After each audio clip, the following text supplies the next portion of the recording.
The neuroscience of personal development says that you have already failed today. Not metaphorically, literally. Your brain has already rejected the version of you that you're trying to become. It happened this morning. It happened this afternoon. It happened yesterday evening. It's probably even happening right now while you're listening to me. Personal development, my friends, is not about emotion. It's about biology. It's about what actually happens in your brain when you try to change your life. Today, we're going to be breaking down the neuroscience behind self-improvement, giving you the ultimate science-backed guide to unlocking your mind. Your Success DNA podcast. Your success is in your DNA. What is up? What is up? What the hell is up, my fellow success seekers? Welcome back to another episode of Your Success DNA, the podcast for my aspiring entrepreneurs, my 9-to-5 escapees. And you know what? It's really for anyone who wants to level up their game in any part of their life, because each episode delivers mindset shifts, habit upgrades, all mixed with a little dose of rebellion so that you can break free from convention to not just build a relationship or a business, but ultimately a life aligned with your version of success. And if you know someone who dreams of ditching the grind and wants to level themselves up and keeps making time for some personal development and some self-help there, go ahead and forward this episode to them, would you? Okay, so let's go ahead and get stuck right in, because here's what no one is telling you about rewiring your brain. The person you want to be is not waiting for you at some far-off distant finish line. That person, I'm afraid to tell you, doesn't exist. But the neural pathways that could create them, yeah, they're being carved out in your head right this very minute, in this very moment. But not through motivation, not through discipline, through something far more precise and at the same time, far more fragile. Most people think personal development is a willpower problem, that you have to wake up earlier, that you have to read more, that you want to build a business, so you white knuckle it out. You download an app, you set the alarm for 5 a.m., and for 17 days, or maybe a few more, a few less, it works. Then your brain, that same 3 pounds of tissue that's kept our species alive for 200,000 years, decides to make a decision. It decides that the old you is much safer, and it begins to fight back. Neuroscientist Wendy Suzuki spent years studying why this happens. Her research at NYU focuses specifically on the hippocampus. That's the brain's memory and learning center. And what she found, I think, is a little unsettling. Your brain is not lazy. It's just conservative. I'm sorry. Stick with me here. It's running on a prediction machine that has been trained by every single day that you have lived to this point, even up to a few minutes ago. When you try to change, you're not just fighting those bad habits. You are fighting your own neurology. You're asking your brain to accept more risk, more energy expenditure, and more uncertainty, all for a payoff that won't come for months, maybe even years. Your primitive brain sees that trade and says, nope, not going to do it. And here's where I think it gets a little bit interesting. There's a window, a specific moment when your brain is almost plastic, right? When the old pathways are weak enough to rewire and the new ones are strong enough to start to take hold. And you've probably been missing that moment your entire life. The process starts with something called pattern recognition. Your brain is constantly running prediction models. It sees a trigger, could be a time of day, a location, an emotion, a smell, and it automatically pulls up that default response. The default you. Yeah, you know the one I'm talking about. Some of you are going, yeah, you're right, Tracy, I know. I had a family member way back when whose father passed away, and there was this amazing array of lilies at his funeral. To this day, he cannot stand the smell of lilies. That was his default you. You sit down at your desk and your brain might say something like distracted scrolling. You walk into a meeting and your brain could say something like people pleaser energy. You lie in bed and your brain says 5 more minutes. Those aren't choices. They're predictions running on autopilot. And the engine running that autopilot, that is your basal ganglia. Yeah, that's that cluster of structures deep in your brain that encodes habitual behavior into near automatic loops. The neural pathways for these behaviors are thick, and they're well insulated by myelin. Yeah, a fatty sheath that wraps around frequently fired neurons, making them faster and making them more efficient. They fire fast because they have fired 1,000 times downrange that specific target. Now, most development coaches will tell you to just replace the behavior, right? Old habit out, new habit in. We've all heard it. Go ahead and raise your hand and nod. Yes, I totally get you. But they're skipping a crucial step. Before you can wire in a new pattern, you have to destabilize the old one. And you do that by making automatic conscious, by catching yourself in the middle of a prediction, catching yourself mid-prediction. Here's the mechanism I'm talking about. every time you notice yourself about to run that default pattern right before you reach for the phone or right before you self-sabotage or right before you choose safety over growth, that moment of awareness is a micro disruption. Your brain has been forced out of autopilot mode. Now it has a choice. The choice point, that's where your rewiring actually begins. Not the struggle to change, not in the decisions you made yesterday, in the stillness of noticing. This is exactly why mindfulness meditation works as a cognitive tool, not because it's relaxing, but because it trains the brain to catch itself mid-prediction. Regular meditation practices literally thicken the prefrontal cortex, the region responsible for deliberate decision-making, giving you more leverage against the basal ganglia's automatic pull into the habit, right? The moment of deliberate observation is not laziness, ladies and gentlemen. I don't care who tells you this. It's actually neuroscience. And this is where most people are going to get it wrong. They think rewiring means forcing yourself to do the opposite thing. Run when you want to rest. Speak up when you want to hide. But that's still autopilot. It's just flipping the car into reverse. Real rewiring requires a pause, a moment of deliberate observation. Again, that is not laziness, that's neuroscience. Psychiatrist Norman Doidge documented cases where stroke patients completely rewired their brains, regaining speech, regaining movement, regaining sensation by practicing new neural pathways with obsessive attention and tiny little repetitions. Not in weeks, not in months, over years. But here's what's remarkable about this. The rewiring only stuck when there was a genuine uncertainty in their nervous system, when the old pathway was broken and the new one hadn't quite solidified yet. You could actually see on the brain imaging where the function migrated. The old area went dark, and the new area began to light up. You could say you're in that state right now, most of you. You feel it. The old path, the career that doesn't fit, the relationship patterns that tend to repeat, the identity that used to work for you. That path is crumbling. It's unstable, right? It's a rocky road, and you're almost going to roll your ankle at times as you step forward. And your nervous system is in genuine uncertainty. Maybe even you're terrified. But that terror is also opportunity. Your brain is plastic right now in ways that it has not been in years. You're not stuck, you're between. And here's where the trap kind of gets set. In that between space, most people do one of two things. They either panic and sprint back to the old familiar path, right? The familiar trodden path that we've all traveled. I get it. I know it. I know where I'm going. I can see my footsteps. It's all good. Or they thrash around crazy like a fish out of water, trying the 17th new thing, and they try them all at once, never giving any single rewiring enough repetition to actually take hold. Both approaches fail because they misunderstand the actual mechanism. Nobel Laureate Eric Kandel spent decades uncovering how the brain actually codes new skills and memories at a molecular level. Now, I'm not going to give you all the molecular details, but let me share this with you. What he found is that every time you repeat a new behavior with focused attention, a protein called CREB gets activated inside your neurons. The CREB is the messenger that actually triggers the growth of new synaptic connections. And it's the foundation of what neuroscientists call long-term potentiation, or LTP. That is the process by which repeated activation of a neural pathway literally strengthens over time. But, and this is crucial, CREB only activates when there's a spontaneous challenge and attention. Mindless repetition, that's not going to work. Forced repetition, nope, that's not going to work either.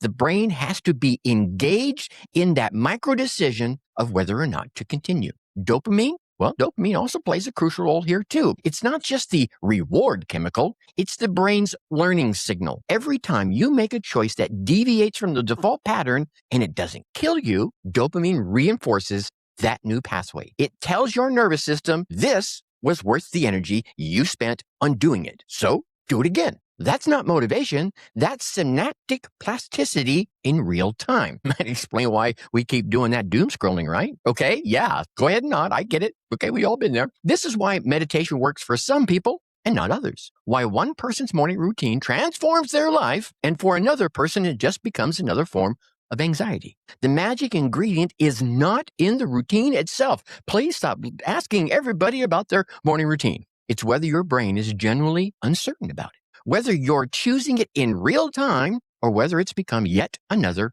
Autopilot program. Here, let me give you a practical application of this principle. The Pomodoro technique, which we talked about a couple of episodes back. If I remember, I'll go ahead and drop a link to that down in the show notes so you can just click over and listen to it when you're done here. The Pomodoro technique, working in focused 25-minute intervals separated by short breaks. It's not a productivity hack. It's a deliberate attention training protocol. Each interval forces your prefrontal cortex to re-engage with the task rather than letting your basal ganglia drift off into distraction autopilot. Every session is a micro repetition of focused choice. Stack enough of them together, and you're not just getting work done, you're literally reconstructing how your brain allocates attention. Maybe you run a Rewire for Success, and maybe you want to become a version of yourself that's 3 years ahead of where you are right now. But most people are trying to grow in the same direction their nervous system is already wired. Same industry, same social circle, same feedback loops, same identity. That, my friend, is not rewiring.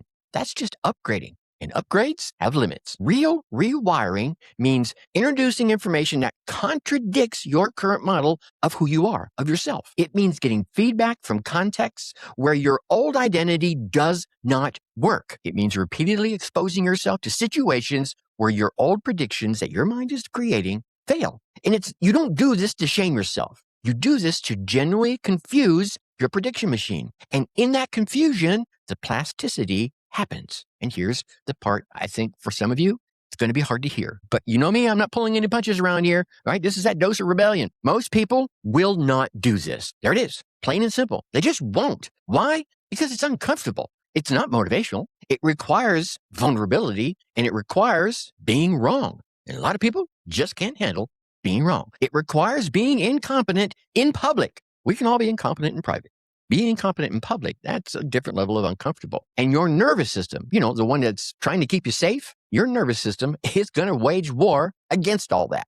You'll feel unmotivated. You'll feel like you're regressing. And you'll feel like this approach is not working. It is working, but you can't see it because the rewiring happens in the invisible space between stimulus and response. And in the moment you notice the automatic thought and didn't act, in the conversation where you say something you've never said before, and your nervous system did not collapse. In that small failure where you realized you survived. And here's the paradox I think that's going to break most of you listeners and most of your friends out there. The moment you stop measuring progress, the moment you stop waiting for reward, that you stop checking to see if you're successful yet, that you stop comparing yourself to people you expected to be by now, that, my friends, is when the rewiring accelerates. Because you stopped asking your nervous system to predict whether it's worth your time and energy. And you just started doing it over and over and over again until one day it's not a choice anymore. It's not a prediction. It's who you are. But yeah, you knew this was coming, right?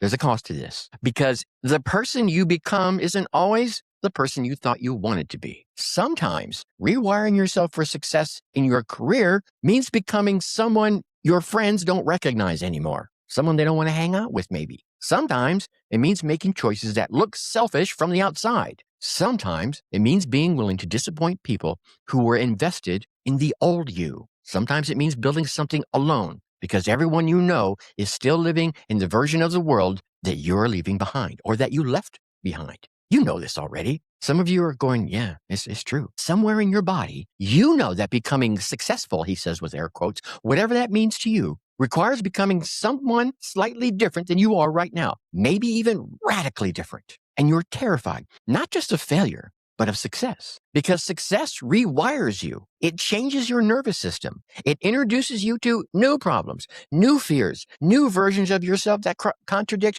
who you used to be, or maybe who you are right now. Look, the brain science is clear. Rewiring is possible. Neuroplasticity is real.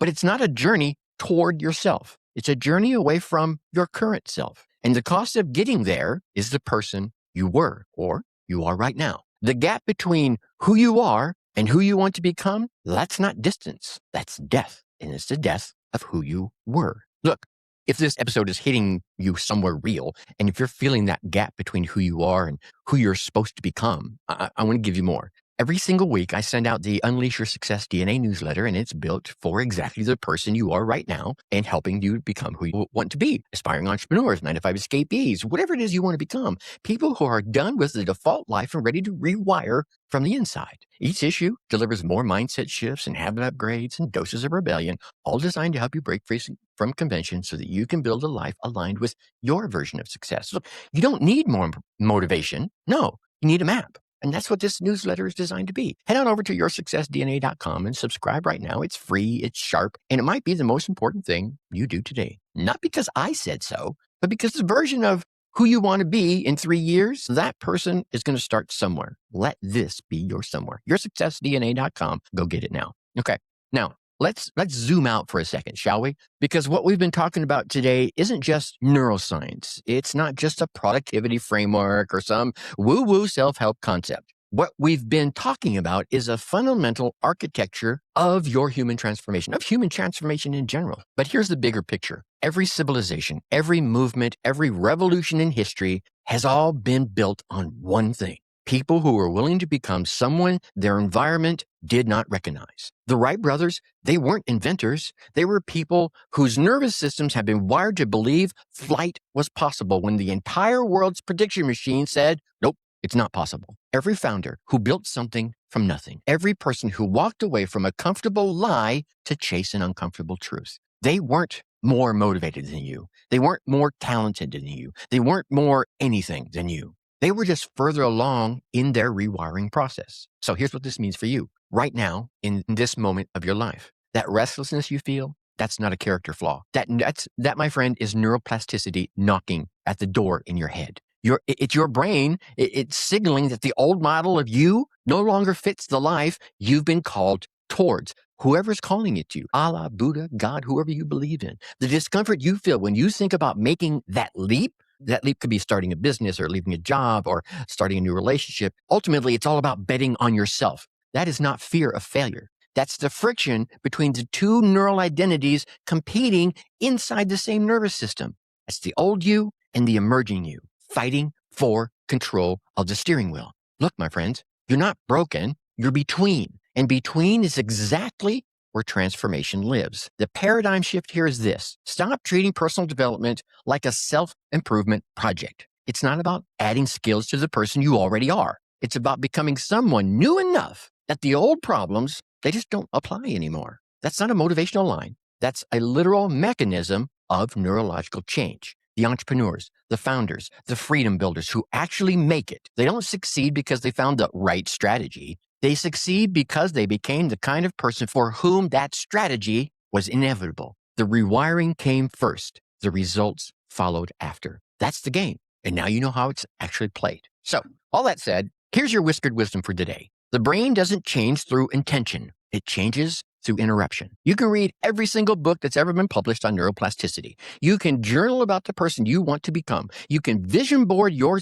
future self onto every wall of your home. And none of it will rewire a single neuron in your head until you interrupt the automatic pattern in real time. Here's your one action for today. Not tomorrow, not after you finish your coffee, right after this episode ends. I want you to identify one automatic behavior, one default pattern that you run on autopilot that belongs to the old version of you. Maybe it's reaching for your phone the moment you start feeling bored. Maybe it's shrinking back in a conversation when you actually have something worth saying. Maybe it's saying yes to things that drain you because saying no just feels too damn dangerous. Pick one, just one, and write down. Literally, go ahead, grab your phone, open up your notes app, grab your journal, grab your pen, and write. My pattern is blank, whatever you fill in the blank. The next time I feel the trigger, I will pause for 5 seconds before I respond. That's it. 5 seconds. That, my friends, is your micro-disruption. That is your pivot point, your choice point, as it were. That is where the rewiring begins. You don't need a new morning routine. You don't need a new productivity system. You don't need some $1,900 course. You need one moment of conscious interruption, repeated enough times that your brain starts to build a new prediction model. And that moment starts the second this episode ends. The gap between who you are and who you're becoming, it closes 1 5-second pause at a time. Okay, so here's what we covered today. Your brain isn't your enemy. It's just conservative. It's running predictions based on the person you used to be. And the only way to change those predictions is to interrupt them consciously, repeatedly, with focused attention and genuine uncertainty. Neuroplasticity is real. The window is open. And you, the person listening to me right this very second, the one who's been sitting in that restless feeling, the quiet knowing that there's more for you, you're exactly in the right place at the right time for this rewiring to happen. Now you know about it. So don't sprint back to the familiar. Don't thrash around like a fish out of water trying to do everything at once. Pick your one pattern, make your one interruption, and trust the process that science has already proven works. The person you're becoming doesn't need your belief yet. They just need your 5 seconds of interruption. Look, if this episode moved you just a little bit, go ahead and share it. Send it to a person in your life who's been talking about change but hasn't been able to do it yet. They might need to hear this. And honestly, so did you. And with that, I'm going to leave you as I always do. Think successfully and take action. Your Success DNA podcast. Your success is in your DNA.